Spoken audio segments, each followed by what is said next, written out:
देखिए, आज का पाठ में हम शुरू करेंगे। हमारा पहला टॉपिक है आज का प्रारूप उपागम। इससे पहले का आप वीडियो देख सकते हैं। प्रारूप उपागम, प्रारूप उपागम क्या होता है? तो प्रारूप उपागम व्यक्ति की प्रेक्षित व्यवहार परक विशेषताओं के कुछ व्यापक स्वरूपों का परीक्षण कर मानव व्यक्तित्व को समझने का प्रयास करते हैं। हमने व्यक्तित्व पर चर्चा किया था। व्यक्तित्व के बारे में पूरी तरह से बताया था कि व्यक्तित्व क्या होता है, व्यक्तित्व निकला किससे है, पर्सोना से निकला है जिसका अर्थ मुखौटा होता है। अब व्यक्तित्व अलग अलग व्यक्तियों का अलग अलग होता है। कोई व्यक्ति गंभीर होता है, कोई व्यक्ति मजाकिया होता है, कोई व्यक्ति ऐसा होता है कि जिसका जो कहेगा कुछ और करेगा कुछ और। इस आधार पर हम लोगों को बांट देते हैं कि नहीं, गंभीर व्यक्ति है, इसका बात का वैल्यू है, ये जो कहेगा वही होगा। अब मजाकिया हो, हंसी मजाक में, हंसी मजाक वाला व्यक्ति कुछ भी कहो कोई असर नहीं पड़ेगा, डांट भी दो, झगड़ भी लो, कोई असर पड़ने वाला नहीं है। अब ये एक फालतू टाइप का आदमी है, ये कहेगा कि हम आ रहे हैं, अब आ रहे हैं बोल दिया, 1 घंटा आ रहे हैं, अब 2 दिन के बाद आएगा कि पता नहीं। इस आधार पर व्यक्तित्व का तय हो जाता है और व्यक्तित्व के आधार पर हम मानव को एक कैटेगरी में बांट देते हैं और ये कैटेगरी कहलाएगा व्यक्तित्व का प्रकार। व्यक्तित्व का प्रकार, और व्यक्तित्व के प्रकार को समझने के लिए जिस उपागम, जिस मेथड का प्रयोग किया जाएगा उस मेथड को हम कहेंगे प्रारूप उपागम। तो प्रारूप उपागम में हमें क्या समझना है कि व्यक्तित्व होते हैं कितने प्रकार के, व्यक्तित्व को किन किन आधारों पर बांटा जा सकता है, ये सारा प्रक्रिया समझना प्रारूप उपागम कहलाएगा। तो प्रारूप उपागम के रूप में अगर आप देखें तो प्रारूप उपागम के अंतर्गत व्यक्तित्व को 3 वैज्ञानिकों ने अपने अपने आधार पर, अपने अपने विचार पर बांटा है। इसमें से पहला जो मनोवैज्ञानिक है सेल्डन ने शरीर के गठन के आधार पर, कोई आदमी मोटा होता है, कोई आदमी पतला होता है, कोई नाटा होता है, गोल मटोल होता है, उस आधार पर इसने व्यक्तित्व को बांटा कि मोटा आदमी को देखिएगा अधिकतर वो किस प्रकार का व्यवहार करता है, लंबा आदमी किस प्रकार का, नाटा व्यक्ति किस प्रकार का। यूंग के अनुसार, यूंग ने भी अपने अध्ययन द्वारा व्यक्तित्व को बांटा है। इसके बाद फ्रीडमैन एवं रोजेनमैन के अनुसार हम देखेंगे व्यक्तित्व के प्रकार को। फिर हम देखेंगे विशेषक उपागम, ये तो प्रकार हो गया। अब व्यक्तित्व का जो निर्माण होगा, इस निर्माण के लिए कुछ तत्व होंगे। अब कहिएगा सर ये तत्व क्या होता, नहीं समझ रहे हैं? तो होता क्या है कि कुछ लोग, कुछ बच्चे, कुछ लोग कहिए बहुत जल्दी समझने लगते हैं चीज़ों को और कुछ लोग जल्दी नहीं समझते, जिसको हम कहते हैं ना समझ। एक ही जगह पर 2 बच्चा है, दोनों का उम्र 12 वर्ष है, एक को आप घर में बंद करके रखे, यहीं पर इसको सारा चीज़ घर के अंदर ही रखे, इसको खाना पीना हर चीज़ दे, टीवी भी सब कुछ देखेगा। दूसरा बच्चा ये जो है ये घर में भी पढ़ेगा लिखेगा और साथ ही बाहर की दुनिया को भी जाएगा, बाजार जाएगा, मेला जाएगा, हाट जाएगा, इन चीज़ों को देखेगा। दोनों को सारी सुख सुविधाएं मिल रही है, लेकिन एक को सुख सुविधा मिल रहा है कि आप घर के अंदर ही रहें और एक बाहर। इसमें क्या देखेंगे कि इसका विकास ज़्यादा होगा, कैसे बातचीत किया जाता है, कैसे समाज में चला जाता है, इस बालक को इसकी समझ इससे ज़्यादा होगा, इससे निर्माण होगा व्यक्तित्व का। और इनको प्रभावित कौन किया? ये बाजार, ये माहौल, और ये माहौल इनके लिए क्या हो गया? तत्व। बाजार माहौल हो गया तत्व, और इन्हीं तत्वों को पढ़ेंगे विशेषक उपागम में।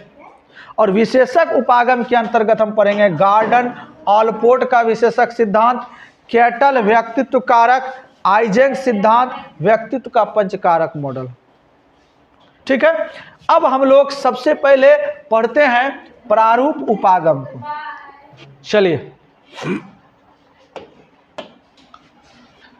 शेल्डन के शरीर गठन के आधार पर व्यक्तित्व के प्रकार। प्रारूप उपागम के अंतर्गत शेल्डन ने व्यक्तित्व को बांटा है किस आधार पर?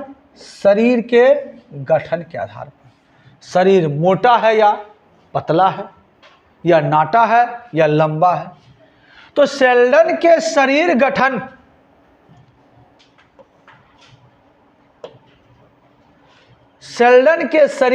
के आधार पर व्यक्तित्व 3 प्रकार के होते हैं। कौन कौन? पहला एंडोमॉर्फिक। एंडोमॉर्फिक व्यक्तित्व किनको कहेंगे? तो इस प्रकार के व्यक्तित्व वाले अधिक मोटे और मजबूत शरीर के होते हैं। मोटा भी होगा और शरीर भी होगा हट्टा कट्टा। उनके पेट में चर्बी अधिक होती, बिल्कुल पूरा चर्बी उठा के है, और वे थोड़ा भी परिश्रम करने पर हांफने लगते। गांव समाज में हम लोग देखेंगे मोटा आदमी, जिसको हम लोग मोंटू भी कहते हैं। अब उससे अगर काम करवाओ या कहो कि थोड़ा सा दौड़ो 100 किलोमीटर, दौड़ते दौड़ते बेचारा ऐसे लोग ही, इस प्रकार का जो मोटापा वाला लोग है, कोई भी काम अगर इसको करने के लिए कहो तो वो काम करना पसंद नहीं करेगा। तो ऐसे लोग क्या होंगे? आराम पसंद, आराम करने में माहिर। कहो सो जाओ, खा पी के, हाँ कोई बात नहीं, कुर्सी तोड़ो कोई बात नहीं। ऐसे लोग आराम पसंद होते हैं, और आराम जब करेगा तो ऐसा लोग खाने पीने में भी बड़ा माहिर होगा। जो मिला जल्दी खाओ और सुतो, खाओ और सुतो। तो खाने, प्यार पाने और खाने पीने में भी बहुत माहिर होंगे। और मोंटू जो बच्चा होता है, देखना मोटा मोटा बच्चा जो होता है, वो प्यार दुलार, उसको प्यार दुलार भी बहुत ज़्यादा किया, ए मेरे मोंटू, ए मेरे मोटू, बहुत अच्छा। तो आराम पसंद के साथ साथ स्नेही भी होता है। लोग उनको बहुत ही स्नेह करते, प्यार करता है। मोटा बच्चा होता है, तुम तो थुबड़ू है, बहुत सुंदर लग रहे, ठीक है। और ऐसा बच्चा प्यार पाने के भी क्या होते हैं? इच्छुक होते हैं। ये हुआ पहला वैसा व्यक्ति जो अधिक मोटा और मजबूत होता है। दूसरा, इसने मेसोमॉर्फिक व्यक्तित्व को बताया कि मेसोमॉर्फिक व्यक्तित्व होता क्या। इस प्रकार के व्यक्तित्व वाले व्यक्ति स्वस्थ सुगठित शरीर के होते हैं। स्वस्थ भी होता है, सुगठित। देखे होंगे शानदार बॉडी निकला, जैसे हीरो सबका, टाइगर श्रॉफ, ऋतिक रोशन, ये सबका देखिएगा शरीर पूरा हट्टा कट्टा शानदार निकला हुआ, मसल्स, बॉडी वॉडी, एक्शन, सीधे समझ जाइए, मतलब स्टार है लोग। ऐसे शरीर के लोग स्वभाव से साहसी और क्रियाशील होते हैं। देखते हैं जिसका बॉडी फोटी होता है, गांव शहर में ऐसे एकदम घूमेगा, अरे मसाड़िए देंगे। कोई भी काम है, इसको ये टेम्पू को थोड़ा धक्का दो तो सबसे पहले जाएगा, देखो मेरा मसल्स, ताकत हम दिखाते हैं, और टेम्पू एकदम पूरा धक्का देगा। इटो गाछ को गिरा, और वो आदमी कहे छोड़ हट जाओ, हम इसको गिराते, मारेगा धक्का। यानी काम करने में, ताकत दिखाने में बड़ा ही क्या होता है? माहिर होता है। ये कठिनाई का डटकर मुकाबला करते, कहेगा छोड़ो, तुम लोग से नहीं होता, तुम लोग तो बच्चे हो, आओ देखो हम अभी तुमको दिखाते अपना ताकत। दूसरों पर प्रभुत्व पाने की हमेशा कोशिश करते, और ये अपने ताकत के द्वारा दूसरों को दिखाता है कि बाबू हमसे लड़ना मत, हमसे टकराएगा तो दूर दूर तक चले जाएगा। एक थप्पड़, एक फाइट मारेंगे, बस सनी देओल की फाइट की तरह सीधे आकाश में लटक जाओगे। तो ये लोग प्रभाव दिखाते हैं, जो हट्टा कट्टा ताकतवर है। अब तीसरा टाइप का जो व्यक्ति होता है वो होता है एक्टोमॉर्फिक। अब इस प्रकार के व्यक्तित्व वाले व्यक्तियों का शरीर एकदम दुबला पतला होता है। कुछ लोग होता है एकदम पूरा दुबला, कोई बच्चा देखना लगेगा खाता ही नहीं है, मुंह एकदम सटका है, पूछेगा क्या रे, कुछ नहीं, हड्डी की तरह। इनकी हड्डियां कमजोर और कम विकसित होते हैं, तो शरीर में मांस की कमी होती है। ऐसे व्यक्ति कुशाग्र बुद्धि वाले, कलात्मक और अंतर्मुखी होते हैं। इस टाइप का बच्चा जो होता है तेज होता है बड़ा। जो पतला बच्चा होगा कमजोर तो होगा, लेकिन होता बड़ा तेज, भीतर बहुत कुछ कलाकारी दिखाएगा, बहुत सारा काम करेगा। देखना पतला सा बच्चा खेल कूद करेगा, गाड़ी लाया तो गाड़ी को खोल खाल के तोड़ तार के दिन भर खेलेगा, खाने कहेगा नहीं खाएंगे, लेकिन खिलौना को तोड़ करके जोड़ने में उसको मजा आ रहा है। मिट्टी में खेल रहा, बालू में खाने को नहीं खाएंगे। तो ऐसा बच्चा भले कमजोर होगा, दुबला पतला, लेकिन कुशाग्र बुद्धि के होते हैं। पढ़ लिया प्रारूप उपागम के अंतर्गत जो था शेल्डन के शरीर गठन के आधार पर बुद्धि 3। अब हम पढ़ेंगे युंग के अनुसार। तो युंग के अनुसार हम देखते हैं, युंग के अनुसार व्यक्तित्व के प्रकार। क्वेश्चन आपसे पूछ भी सकता है कि युंग ने व्यक्तित्व को कितने वर्गों में बांटा है। तो युंग ने व्यक्तित्व को 2 भागों में विभाजित किया है। एक भाग अंतर्मुखी और दूसरा बहिर्मुखी। एक भाग अंतर्मुखी और दूसरा बहिर्मुखी। अंतर्मुखी व्यक्तित्व वाले लोग होते कैसे हैं? अंतर्मुखी व्यक्तित्व वाले लोगों की थोड़ा सा विशेषता देखिए। अंतर मतलब अंदरे अंदर। ऐसे लोग बाहरी विश्व समूह से अपने को हटा करके एकांत जीवन पसंद करते। अंतर्मुखी अपने अंदरे अंदर वो जिएगा, बाहरी दुनिया से कोई लेना देना नहीं, भीड़ भाड़ से कोई लेना देना। अब वहां पर 10 आदमी है बैठल है, वो अपने आप को अलग कर लेगा। मोबाइल है तो अपने मोबाइल देख रहे, टिक टिक टिक टिक, कोई मतलब नहीं।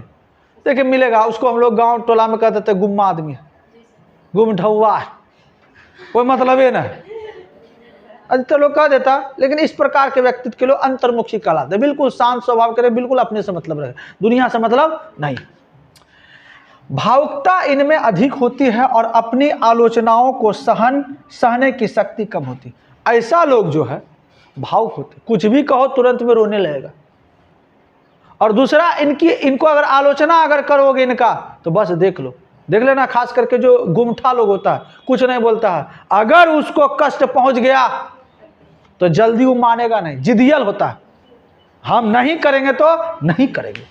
इस टाइप के लोग होते हैं जिसको हम लोग कहते हैं गुमठा। कहते सांध तुम समझ रहा था तो गुमठुआ है, तो बाबू ऐसे मान जाएगा। अधिकांश दार्शनिक तथा कलाकार अंतर्मुखी व्यक्तित्व होते हैं।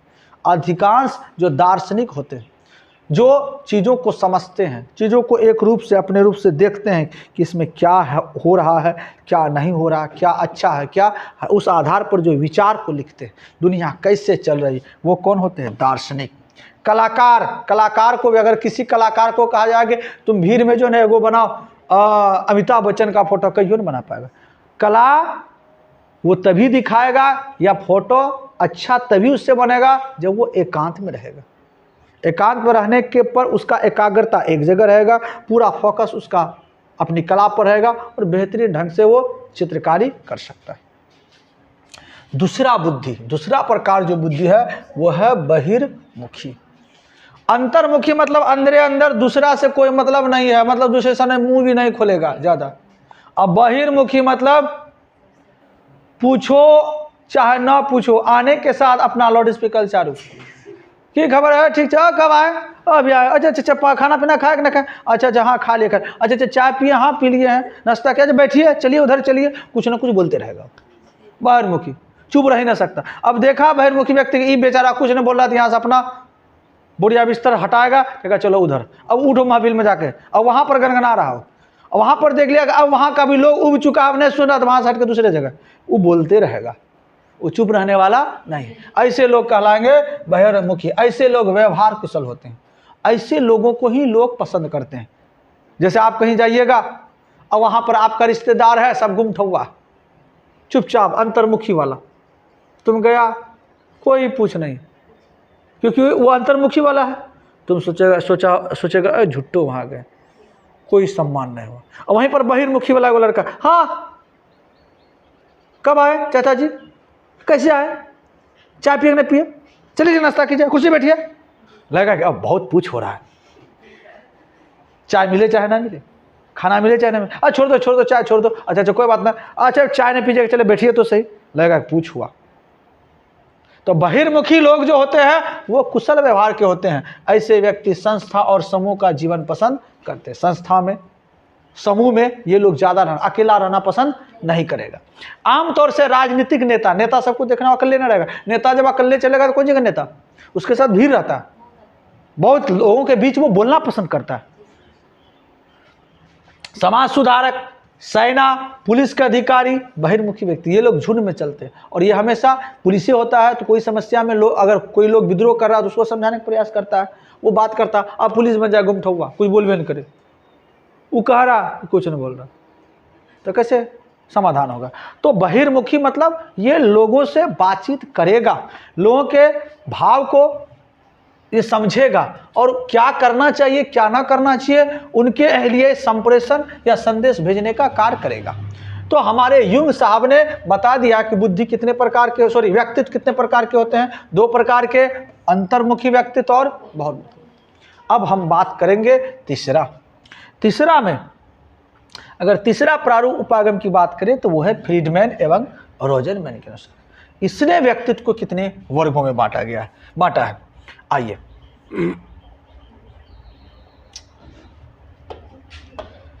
फ्रीडमैन और रोजनमैन के अनुसार व्यक्तित्व के प्रकार, क्वेश्चन पूछ सकता है फ्रीडमैन और रोजनमैन के अनुसार व्यक्तित्व कितने प्रकार के होते हैं, या फ्रीडमैन एवं रोजनमैन ने व्यक्तित्व को कितने वर्गों में बांटा।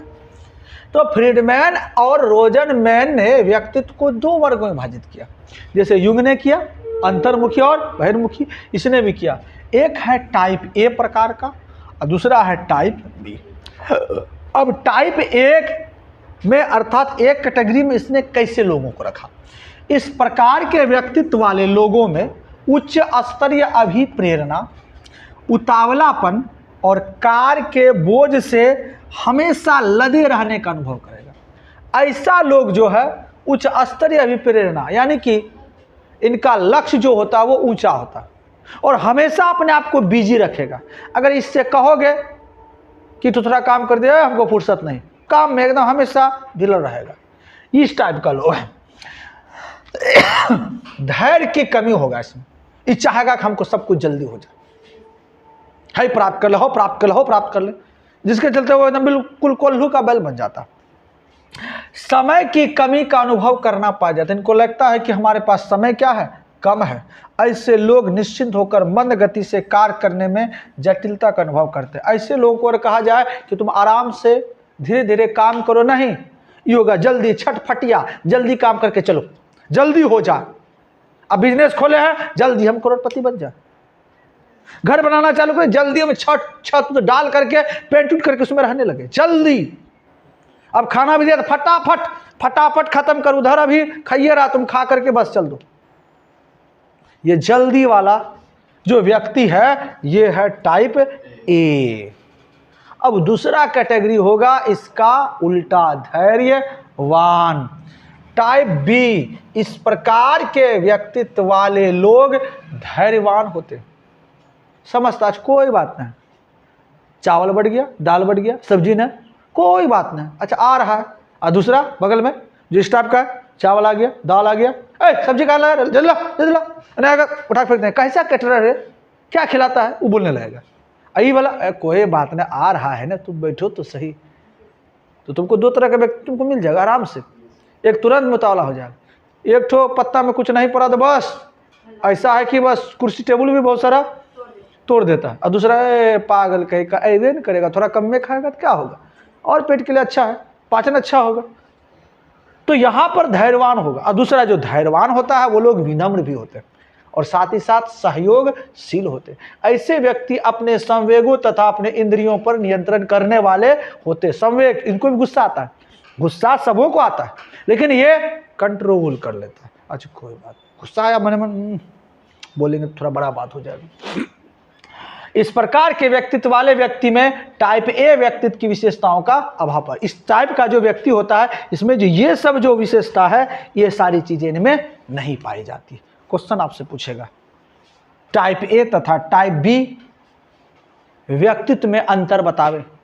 आप लिखेंगे निम्नलिखित अंतर है। एक टॉपिक आप टाइप ए लिख के इसको लिख देंगे और दूसरा टॉपिक टाइप बी लगा के इसको लिख देंगे, आपका आंसर पूरा हो गया। तो आपने प्रारूप उपागम को पढ़ा जिसमें हमें यह समझना था कि व्यक्तित्व होते कितने प्रकार के हैं, व्यक्तित्व प्रकार का आधार क्या है हमने समझ लिया। तो आपने शेल्डन के शरीर गठन के आधार पर 3 पढ़ा, 3 में से आपने 1 पढ़ा एंडोमॉर्फिक, मेसोमॉर्फिक, एक्टोमॉर्फिक।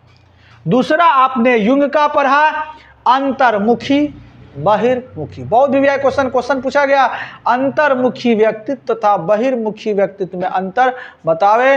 आप आसानी से आंसर लिख सकते हैं। निम्नलिखित अंतर्मुखी तथा बहिर्मुखी व्यक्तित्व में निम्नलिखित अंतर है। एक अंतर्मुखी टॉपिक बनाएंगे, लिख डालेंगे। यहाँ पर भी अंडरलाइन करेंगे, घेरेंगे, लिख डालेंगे। अगर पूछे युंग ने व्यक्तित्व को कितने वर्गों में बांटा गया है, पूरा का पूरा लिख देंगे, 2 वर्गों में बांटा गया है।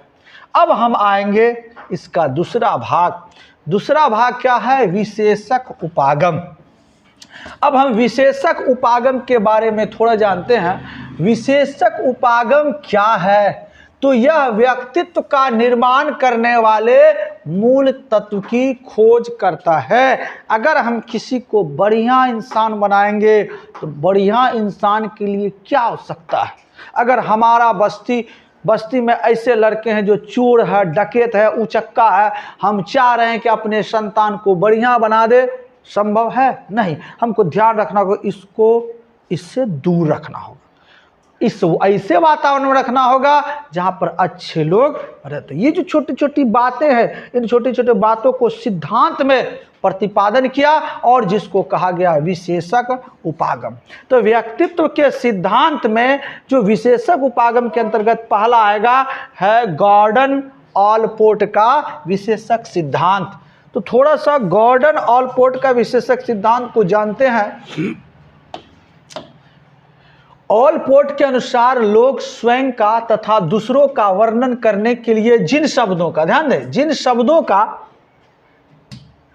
प्रयोग करते हैं वे शब्द मानव व्यक्तित्व को समझने हेतु आधार प्रस्तुत करते हैं। मानव जिन जिन शब्दों का प्रयोग करता है उसी से उनका व्यक्तित्व नजर आ जाता है। कोई कह देता है, एक लड़का जा रहा है, देखो चोरवा जा रहा है, चोरवा जा रहा है, मतलब समझ जाएगा ये लड़का कहीं न कहीं चोरी किया होगा। ये साधु जा रहा है, ईमानदार व्यक्ति होगा, प्रवचन वचन करता होगा। ये पगला जा रहा है, मैं दिमाग से खत्म, क्या करेगा, क्या खाएगा, कहाँ बैठेगा, कहाँ सोएगा, इसका कोई अता पता नहीं। बोली से गांधी, देख रहे हो, गांधी जी बनता, मतलब गांधी का विचारधारा, अहिंसा का पुजारी, सत्य बोल रहा है, क्रोध नहीं कर रहा। हिटलर बनता है, एकदम ताकत दिखा रहा है, मार के फोड़िए देंगे। तो ये जो शब्द है, यही शब्द लोगों के व्यक्तित्व को समझने में मदद करता है। इन बातों को ऑलपोर्ट ने कहा है और इस आधार पर इसने एक विशेषक सिद्धांत स्थापित किया जिसका नाम है ऑलपोर्ट का विशेषक सिद्धांत। इसने अपने इस विशेषक को 3 वर्गों में बांटा गया। जो शब्द का उच्चारण किया जाएगा व्यक्तित्व के लिए, जिससे व्यक्तित्व का पता चलेगा, इनके लिए इसने 3 प्रकार का शब्द लाया। एक प्रमुख विशेषक शब्द, ऐसा शब्द जब जैसे उस पर उसके लिए, उस व्यक्ति के लिए शब्द का उच्चारण करेंगे वो नाम पड़ जाता है। देखते होंगे बहुत सारा लोग ऐसा है जो उनका नाम कुछ और है और नाम कुछ और पड़ जाता है। अब कोई लड़का है जो चिड़िया मारता है, कौवा मार रहा, हका रहा है, नाम है उसका, मान लेते हैं राम। अब कोई कह दिया देखो रे चिड़ी मार जा रहा है, क्योंकि चिड़िया मार रहा, अब उसका नाम वास्तव में राम है। अब सब लोग किसके नाम से जाना है? चिड़ी मार। अब कहीं चिड़ी मारपीट कर लिया, के रे के मारा? राम नहीं, ओ चिड़ी मार रहे तो टोला का, वही मारपीट किया। ये प्रमुख शब्द हो गया, एक बार बोले शरीर में लग गया। दूसरा, जैसे झगड़ा वगड़ा होता है, खास करके लेडीज का झगड़ा, 1000 बात बोला जाता है, डायन हो, चुड़ैल हो, वो हो, फलना हो, चुलना, लेकिन उससे फर्क, उससे नाम उसका नहीं पड़ता है। वहाँ पड़ता है आज बोला, कल परसों 2-4 महीना के बाद देखना वही लोग बहुत बढ़िया से गप कर रहा है, की खबर, बहुत अच्छा, आइए बैठिए। कोई उस सबका न शुरू है ना ही अंत, कब क्या करेगा पता नहीं, लेकिन वो 1000 बात बोलता, उससे नाम पढ़ने वाला नहीं। एक बार तुम चोरी कर लो, तुम्हारा नाम चोरवा पड़ गया, तो तुम जब तक जीवन में रहोगे कहेगा बाबू तुम तो चोरवा है। यह हुआ प्रमुख शब्द, प्रमुख विशेषक। इसके अंतर्गत जैसे हमने हिटलर कह दिया, गांधीवादी, हिटलर बोल दिया तो हिटलर बन गया, गांधीवादी, इस तरह के लोग आते। प्रमुख, आपका छाप इसमें जुड़ जाएगा। आपसे पूछा जाएगा प्रमुख विशेषक के बारे में, आप इस बात को यहां से यहां तक लिख सकते हैं। दूसरा आएगा केंद्रीय विशेषक। केंद्रीय विशेषक काम के आधार पर होगा, काम के आधार पर आपका कैटेगरी होगा। जैसे हम पढ़ाई कर रहे हैं, पढ़ते पढ़ते हमें इंजीनियर की पढ़ाई, हमने बीटेक कर लिया, अब बीटेक कौन सी का पढ़ाई होता है? इंजीनियर। मेरा नाम कुछ और है और हमने कर लिया बीटेक, अब हम कहीं जाएंगे तो मेरा नाम जो है उस नाम से नहीं बोलेगा ना, कहेगा इंजीनियर साहब आए। अब फलना का बेटा है जिसका नाम है राजेश, सबको जान रहे राजेश राजेश राजेश राजेश आया राजेश आया। अब ये लड़का डीएम बन गया। अब जब वो किसी समारोह में जाएंगे, ई नहीं बोलेगा कि राजेश, उसका माता पिता कह सकते हैं राजेश है, लेकिन उसके बाद जितना उसके आस पड़ोस के लोग हैं, कौन आ रहे हैं? डीएम साहब आ रहे हैं, नाम पड़ गया डीएम साहब।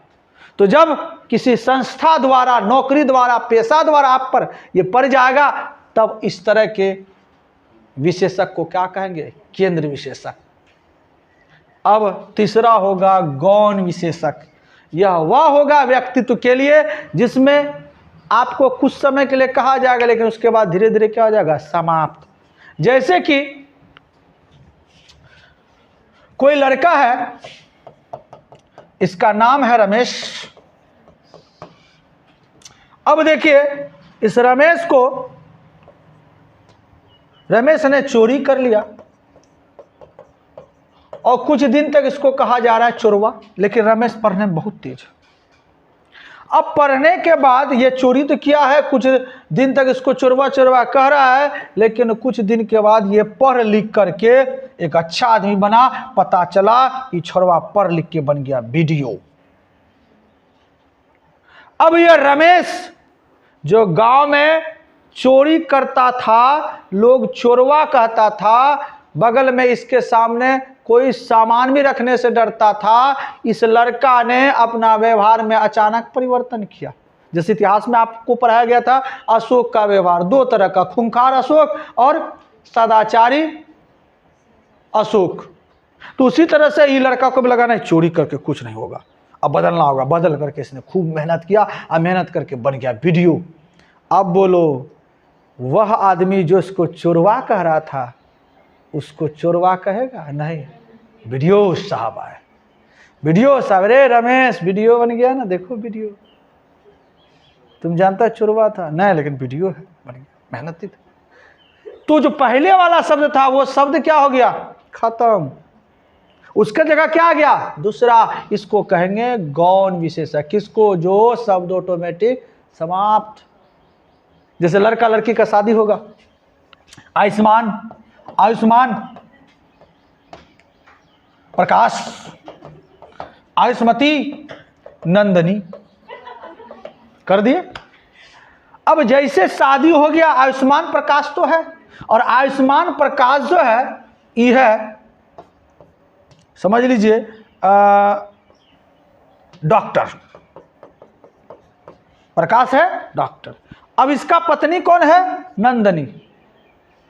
अब गांव में या शहर में जहां नंदनी रहेगी, अब इसके नाम के आगे नंदनी नहीं आएगा। अब ये हो गया मिस्टर डॉक्टर, ये कहेगा मिसेस डॉक्टर।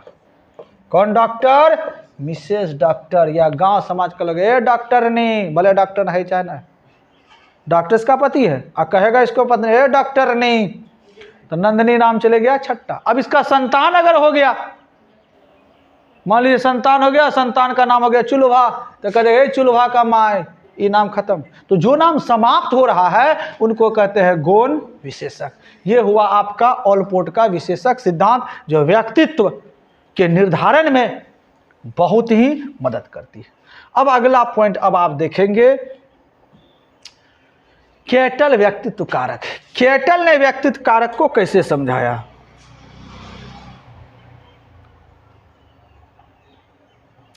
केटल व्यक्तित्व का, रेमंड केटल का यह मत था कि एक सामान्य संरचना के द्वारा व्यक्ति एक दूसरे से पृथक होते हैं। इस संरचना का निर्धारण इंद्रिय अनुभव के द्वारा होता है। अब कहता है, इनका कहना है कि बाबू तुम्हारा जो पिछला बात जो था, हम वो बात को नहीं मानेंगे। अब ये सामान्य संरचना, हमारे शरीर के अंदर ही एक संरचना हो, स्ट्रक्चर है, उसी स्ट्रक्चर द्वारा व्यक्ति अलग अलग बात को सोचता है। जैसे हमारा आंख इस तरह का है, हो सकता है हमारा आंख, तुम्हारा जो आंख होगा, थोड़ा तुम्हारा आंख में थोड़ा सा चपठापन आ गया होगा, जिस कारण जो हम देखते हैं, जो हम समझते हैं, तुम नहीं समझते। हमारा दिमाग का जो स्ट्रक्चर है, हो सकता है हमारा दिमाग गोल है तो तुम्हारा दिमाग में जो है थोड़ा सा कहीं चिपक गया होगा, संरचना में प्रॉब्लम होगा, उस संरचना के द्वारा हम जो सोच रहे तुम नहीं सोच सकते हो, और इस आधार पर व्यक्तित्व का निर्धारण होता है। ये बात पूरा का पूरा कौन कह रहा है? कैटल, कि भैया समाज का दोष नहीं है, समुदाय का दोष नहीं है, दोष हमारे स्ट्रक्चर का है, कहीं ना कहीं गड़बड़ी है इंद्रियों में। आँख, कान, मुंह, कान होगा, हमारा कान में प्रॉब्लम थोड़ा होगा, और तुम्हारा कान में जो तुम सुना हम नहीं सुन पाए, हम दूसरा बात सुन, तुमने बोला सुनामी, तुम सुन लिया सुनामी, हम सुन लिया गुमनामी। बहुत सारा लोग देखना बैठल है, एक बात कह दिया वहां पहुंचना है इतना बजे, और दूसरा आदमी सुनवे नहीं करेगा। तुम ही लोग कभी कभी कह देते इतना बजे आना है, कितना को पते न है कि कितना बजे आना। अब इस आधार पर इसने कहा कि भैया ये पूरा का पूरा स्ट्रक्चर जो है, पूरा का पूरा जो व्यक्तित्व है वो शारीरिक ढांचा पर, खास करके इंद्रियों पर निर्भर करता है। और इसने कहा कि उन्होंने भाषा उपलब्ध वर्णात्मक विशेषण के विशाल समुच्चय में से प्राथमिक विश्लेषकों की पहचान करने का प्रयत्न किया। सामान्य संरचनाओं को जानने हेतु उन्होंने कारक विश्लेषण नामक सांख्यिकीय तकनीक का प्रयोग किया। इसके आधार पर उन्होंने 16 प्राथमिक अथवा मूल विशेषकों की जानकारी प्राप्त की। यह 16 व्यक्तित्व कारक प्रश्नावली के रूप में जाना जाता है। इस परीक्षण का मनोवैज्ञानिकों द्वारा व्यापक रूप से प्रयोग किया गया। इसमें इसने देखा कि बहुत सारे प्रश्न, एक ही टाइप के प्रश्न अनेक लोगों में पूछा गया, और अनेक लोगों ने इनका एक ही उत्तर नहीं दिया, अलग अलग उत्तर दिया। इससे लगा कि प्रश्न तो मेरा एक ही है, लेकिन उत्तर अलग अलग कैसे हो गया? इसका मतलब कहीं ना कहीं इसका दिमाग में, इसका आंख में, इसका कान में डिफेक्ट होगा, तब जाके वो बोल रहा है। जैसे कोई कहा संज्ञा किसे कहते हैं, तो कहा व्यक्ति या वस्तु के नाम को क्या कहते हैं? संज्ञा कहते हैं। उदाहरण में गाय, बकरी। दूसरा को भी कहा संज्ञा किसने कहा? उसने कहा व्यक्ति वस्तु के नाम को संज्ञा कहते हैं, उसने गाय बकरी नहीं कह दिया, जैसे मोबाइल फोन, टीवी। और दूसरा बच्चा को कहा गया बच्चा खाने वाला है, तो उदाहरण जैसे बर्गर, पिज्जा। और कोई क्या बोलता माली है, अब उसे पूछा, वो जैसे कर दिया गुलाब, कमल। तो कहा क्वेश्चन तो एक ही है, आंसर हमारा क्या है? अलग अलग। और ये कहां से डिपेंड कर रहा है? संरचना से। तो ये कैटल का व्यक्तित्व कारक है। अगर आपसे क्वेश्चन पूछा जाए कैटल के व्यक्तित्व कारक को समझाइए, तो आप यहां से लेके यहां तक आसानी से लिख सकते हैं। अब तीसरा है आइजेंक सिद्धांत। H.G. आइजेंक ने व्यक्तित्व को 2 व्यापक आयामों के रूप में प्रदर्शित किया। इन आयामों का आधार आनुवांशिक एवं जैविक है। प्रत्येक आयाम में विभिन्न विशिष्ट विशेषकों को शामिल किया गया है। यह आयाम निम्न प्रकार के। अब यहां पर आइजेक ने कहा कि भैया व्यक्तित्व का निर्माण के लिए हम जो आयाम दे रहे हैं, इस आयाम को समझिए। और ये आयाम कुछ नहीं है, एक है तंत्रिका तापिता बनाम संवेग स्थिरता। एक वह तंत्रिका तापिता मतलब तुरंत में गर्म हो जाता है, कोई बात कहो तुरंत में खिसिया गया। और दूसरा संवेगा स्थिरता, जो अपने संवेगों पर नियंत्रण रखता है। अगर 2 तरह का व्यक्ति को आप देखेंगे, एक व्यक्ति वह जिसको आप कुछ भी कहिए, गाली उली भी दे रहे हैं या कुछ कटु शब्द भी कह रहे हैं, तो वो उब नहीं रहा है, मतलब वो संवेग स्थिर व्यक्ति है, कंट्रोल है, नियंत्रण है। वैसे व्यक्ति का व्यक्ति बेहतर होगा, कुशल होगा, लोग उनको मानेंगे। एक थोड़ा सा भी बात कहे तुरंत में ये उछलना चालू हो गया, एकदम पूरी तरह से आक्रोश में आ गया, मारपीट फाइट चलाने के लिए तत्पर हो गया। ये हुआ तंत्रिका तापित व्यक्तित्व, और ऐसे व्यक्तित्व को लोग पसंद नहीं करेंगे। आधार इसने बताया पहला। दूसरा बहिर्मुखता बनाम अंतर्मुखता। कहता यहां अगर छोड़ दे तो आपको इस टाइप का अंतर्मुखता और बहिर्मुखता। अंतर्मुखता मतलब ऐसा लोग, अभी आपने पढ़ा, एकांत में रहना पसंद करता, केवल अपने से मतलब है, चुपचाप, गुम्मा रे गुम, चुपा रे चुप, गुम ठौवा जिसको कहते हैं। और ये जो बहिर्मुखी व्यक्तित्व है, ये सबसे मिलना, हाँ चाचा जी, ओ कब, ओ मामा जी इधर आइए, ए भैया इधर आइए, ए दोस्त बहुत अच्छा लगा, एकदम बोलते रहना, इधर से उधर बोलते रहना, ये बहिर्मुखता। इस आधार पर भी इसका जो प्रभाव होगा कम होगा, इसका प्रभाव ज़्यादा। कहेगा ये लोग बहुत अच्छा, ये लड़का बहुत अच्छा, सबसे मिलता है, हाल चाल पूछता है, गुमठौआ गए टोकबो न किया, पानियों के लिए न टोका, पानी के लिए तो दूर, कहबो न क्या बैठिए गुमठौआ का, गुमठौआ हट हटाओ। तो इस आधार पर भी व्यक्तित्व का निर्धारण होता है, और ये बताया आइजैक सिद्धांत ने। अब अगला अंतिम है व्यक्तित्व का पंचकारक मॉडल। व्यक्तित्व का पंचकारक मॉडल में अगर आप देखें तो ज्यादा कुछ है नहीं। पॉल कोस्टा और रॉबर्ट मैक्रो ने सभी संभावित व्यक्तित्व विशेषकों की जांच पर 5 कारक के एक समूचे विषय में जानकारी दी, और इस मॉडल को व्यक्तित्व का पंचकारक मॉडल कहा। जितना भी लोगों ने बात को कहा, मनोवैज्ञानिकों ने कहा, उनका एक इसने निष्कर्ष निकाला, और निष्कर्ष निकालने का आधार पर कहा कि कुछ भी कह लीजिए, यही 5 आधार पर व्यक्तित्व का निर्धारण होगा, और जिसको इसने कहा पंचकारक मॉडल। क्वेश्चन पूछेगा व्यक्तित्व का पंचकारक मॉडल किसने प्रस्तुत किया? आप आसानी से मारिएगा, पॉल कोस्टा और रॉबर्ट मैक्रो ने। पहला, अनुभवों के लिए खुलापन। अनुभवों के लिए खुलापन, जो अपने आप को खुलापन रखते हैं, जो कल्पनाशील होते हैं, जो कुछ जानना चाहते, सीखना चाहते हैं, चाहता है कि मैं उससे कुछ सीखूं, ऐसे व्यक्ति आगे बढ़ते हैं और बहुत कुछ सीखते हैं। इनका व्यक्तित्व तो और भी क्या होता है, निखरता है। हम गलत हैं, कहाँ गलत हैं, इनको जानना। हमने कोई सवाल को बनाया और सवाल बना लिया, अब कोई गलत कर दे, गलत हो ही ना सकता, वही गलत होगा, उसी को नहीं आता होगा। इससे आप समझ नहीं पाइएगा, सीख नहीं। लेकिन हम कहेंगे ना कहाँ गलत, थोड़ा समझिए, वो यहाँ पर गलत था, हम सीख लें तो और हमको ज़्यादा जानकारी प्राप्त होगी। इस आधार पर आपका व्यक्तित्व निखरेगा। तो जो लोग इस कार्य के अंतर्गत अधिक अंक प्राप्त करते हैं, वे उत्सुक होते हैं, कल्पनाशील होते हैं, और सांस्कृतिक क्रियाकलाप को नए विचारों के प्रति उदार होते हैं। वो नई चीज़ों को सीखना चाहते हैं। जैसे बूढ़ा सब कहेगा बिल्ली रास्ता से काट दिया, काला बिल्ली, नहीं जाएंगे, अशुभ होगा। अब जो हम लोग नया युग का है, बिल्ली काटे चाहे शेर, चल चल चल, सबसे पहले हम ही जाएंगे, क्योंकि वो नया चीज सीखना चाहता है। ये वहीं बिल्ली तक अटका है, अब ये तो बहुत दूर तक जाएगा। तो नए चीजों के प्रति इसमें जब उदारता आ जाएगी तो पुराने नियम को मानने वाला नहीं है, वो अपना नियम। और जो कुछ लोग नहीं, बिल्ली रास्ता काट दिया, नहीं जाना, नहीं जाना है तो नहीं जाना। दूसरा, बहिर्मुखता। आपने अभी पढ़ा बहिर्मुखता, वैसे व्यक्ति जो सभी से स्नेह रखते हैं, बातचीत करते हैं, बहिर्मुखता।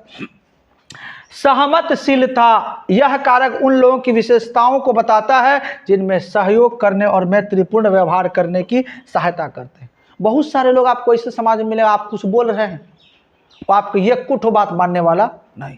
कुछ लोग ऐसे होते हैं, जान रहा है कि गलत बोल रहा है, फिर भी कोई अच्छा कोई बात है, ठीक है, रहने दीजिए, कोई बात। वैसे लोगों के बीच क्या होगा, मैत्री होगा, मित्रता होगा। लेकिन तुम सहियो बोल रहा, तुम्हारा बात को काट रहा है, वो असहमतशील व्यक्ति होगा। तुम कहेगा उसके पास बोल के कोई फायदा ना होगा, तुम्हारा को तो बात रहने देगा। और दूसरा, ना ना ठीक है, वो सुनता है। तो जब तक आप सुनिएगा नहीं, तब तक आपका व्यक्तित्व में निखार नहीं आएगा।